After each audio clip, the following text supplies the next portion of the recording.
Hello everyone, RJ from Game News USA here, and today we're going to go over the top 10 Nintendo 64 games of all time.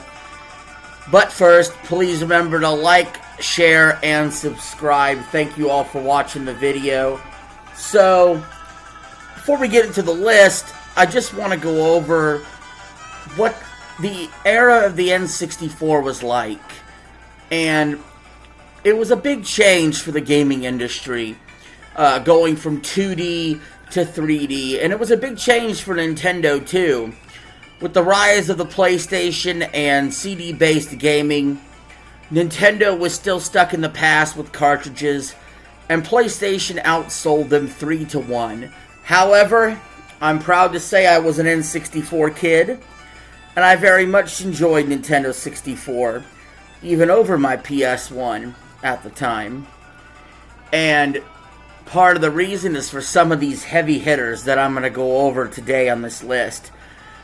Fair warning, there will be several honorable mentions as well, particularly more than normal, because the N64 was such a good console.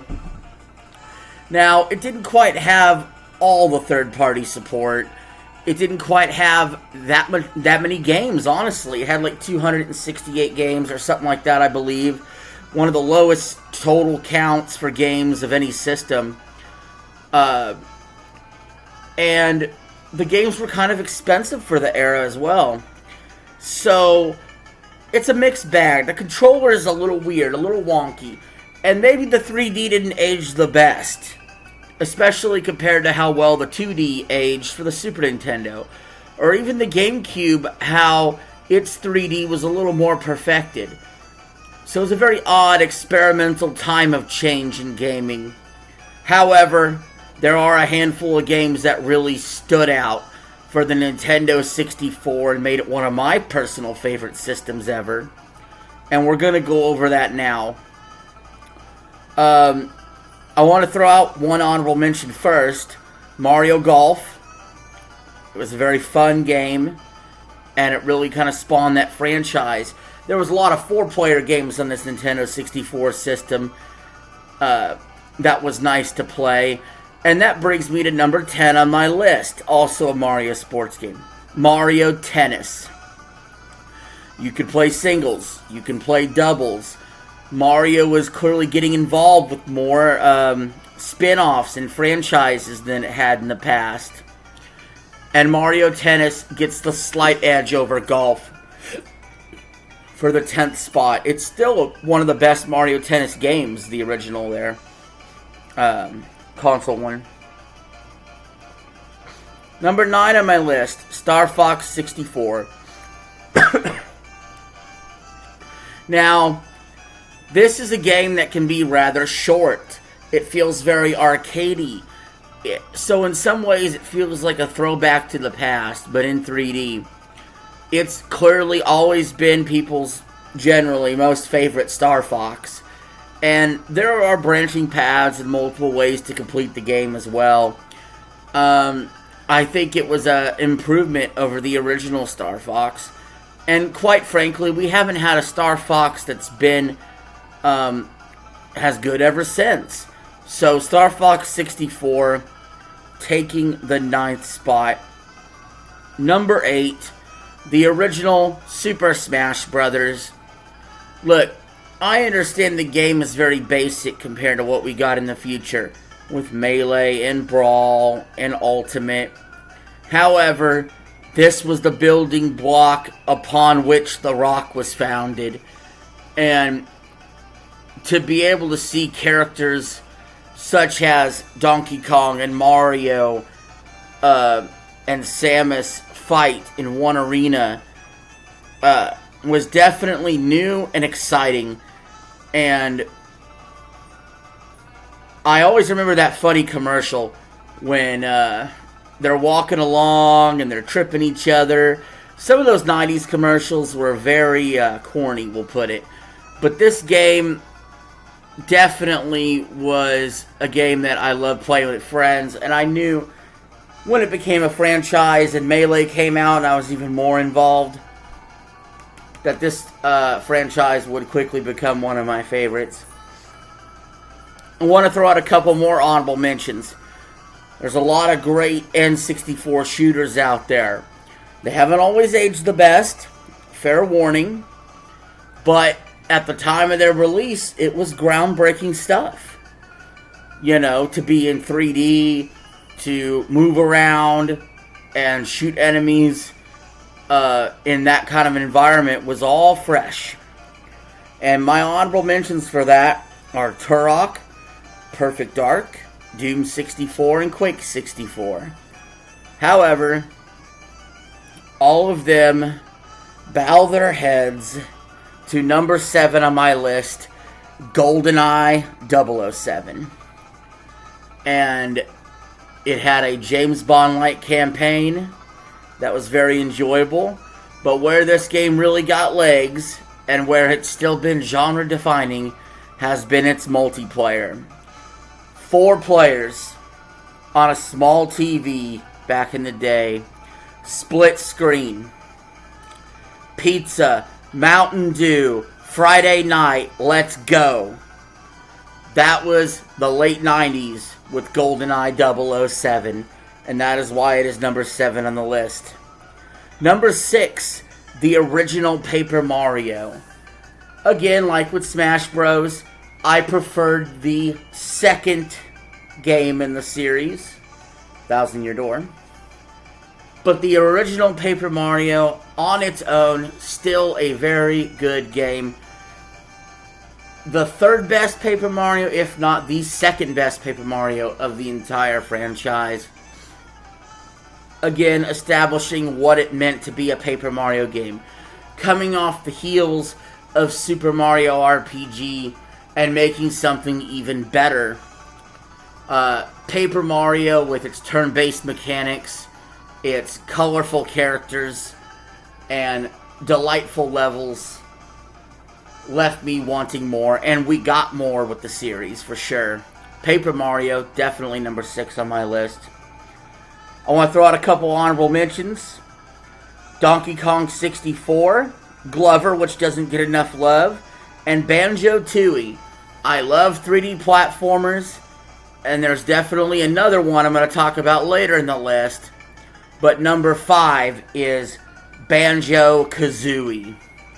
What a game. It was a little bit of a collect-a-thon. It's one of my favorite 3D platformers of that era. An iconic character. We need a new Banjo game. Banjo-Kazooie, number 5 on the list. Number 4. Before we get to that, I have an honorable mention. It's going to be one of the Mario parties. So, honorable mention to Mario Party 1 and 2. Hey, I rented that out all the time from Blockbuster and played it a lot. But you know the one I really owned and played every day I could with friends in the late 90s, early 2000s area? Mario Party 3. Absolutely. It had the best boards, and it had excellent strategy for a Mario Party game, and there was some fun, dumb luck involved, but that is the peak of the entire series to me. I love those first 3 Mario Parties, and it culminated with Mario Party 3. I busted that out decade plus after its release, still playing it with friends. It's the greatest party game I can remember that I've enjoyed. Mario Party 3. Kudos, you are number 4 on the list. I want to throw out a couple more honorable mentions. Diddy Kong Racing, F-Zero X. Hey, you're very fun racing games. I enjoy the heck out of it. I love that F-Zero X is on the NSO service. I'd love to see Diddy Kong Racing on the NSO service.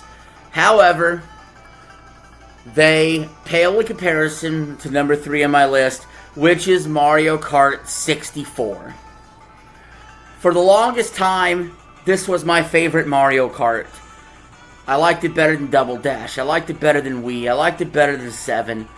I liked it better than the original Super Mario Kart. This game had 16 iconic tracks, and they didn't do the retro tracks back then yet. And you know what? I loved replaying every single track on that game. I enjoyed every single race, every single lap, turn, shortcut, secret, how it felt, how it played, the items, the balancing, the speed, the controller. I felt like the N64 controller might have been a little weird. I feel like it was made for Mario Kart 64 with the trigger button, the Z trigger in the back, and how you raced. And so Mario Kart 64 is started on my list. Honorable mention to Legend of Zelda Majora's Mask. But I think you know the top 2 games on this list. It's just a matter of what order. And I might have already given it away. But number 2 is Legend of Zelda Ocarina of Time. What a timeless classic. Back when Metacritic was really maybe getting off the ground or done a little differently, this game had like a 99. Okay? Everybody loved Ocarina of Time. The dungeons, the bosses, the story, the characters. I mean, now everybody loves Tears of the Kingdom. They love Breath of the Wild.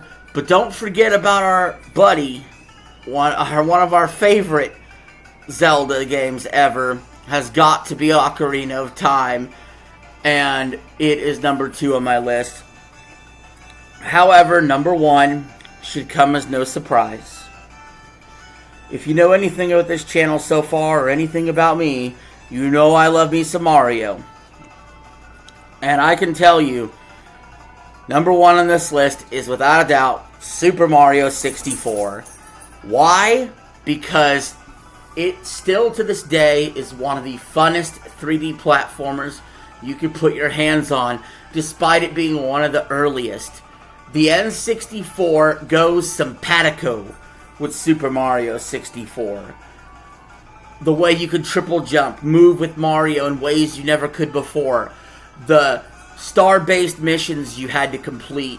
The secrets. The different paintings and worlds and bosses you fought. Or being a kid, going up against Bowser. It actually looked scary back then. It looks corny now. But it was an absolute blast to get the 70 stars and to actually beat Bowser for the 3rd time. A very epic, iconic moment. And then you realize you could still get 50 more stars and max out at 120. And that is something I definitely did. I would spend so many hours in Super Mario 64. It's the 3D platform I'm most likely to go back to. Forget your Odyssey, forget your Galaxy, forget your Sunshine. They're all great, they're all awesome. But if I were to just pick up one right now this second, especially on the NSO service, I'm playing Super Mario 64, whether you like it or not. And that is the list. Those are the top 10 N64 games of all time. Let me know in the comments below what you think. Thank you for watching the video. I'm out. Peace.